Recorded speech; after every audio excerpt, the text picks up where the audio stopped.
तुझ्या अश्रूंमध्येही माझी कृपा दडलेली आहे.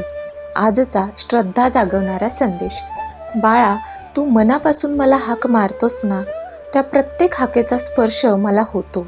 तुझा प्रत्येक श्वास, तुझा प्रत्येक अश्रू, तुझी प्रत्येक प्रार्थना माझ्यापर्यंत पोचलेली आहे. पण लक्षात ठेव, मी तुझं ऐकतोच, पण मी जे करतो ते फक्त तुझ्या आजच्या इच्छेसाठी नसतं, ते तुझ्या उद्याच्या भल्यासाठी असतं. कधी मी तुला ताबडतोब देतो, कधी तुला थोडा वेळ थांबवतो आणि कधी तुझ्या हातातलं काढून घेतो, कारण माझ्या दृष्टीने काहीतरी अधिक मोठं तुझ्यासाठी राखून ठेवलेलं असतं. तू विचार करतोस, स्वामी, मी एवढं मागितलं तरी शांतता का? पण माझी शांतता ही शिक्षा नसते, ती तुझ्या संयमाची परीक्षा असते. तुझं मन अस्वस्थ होतं, विश्वास डळमळतो, पण त्या क्षणीच मी तुझ्या सर्वात जवळ असतो.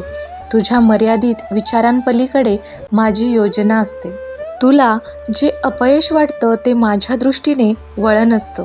तुला जो उशीर वाटतो तो माझ्या वेळेचा अचूक क्षण असतो. म्हणूनच बाळा, परिस्थिती काहीही असो, तुझं मन शांत ठेव. संशयाऐवजी श्रद्धा निवड, भीतीऐवजी विश्वास धर, कारण माझं मौन, माझा विलंब, माझा संकेत हे सगळं तुझ्या जीवनात प्रकाश आणण्यासाठीच आहे. मी तुझ्यासोबत आहे नेहमीच, अगदी न बोलताही. श्री स्वामी समर्थ.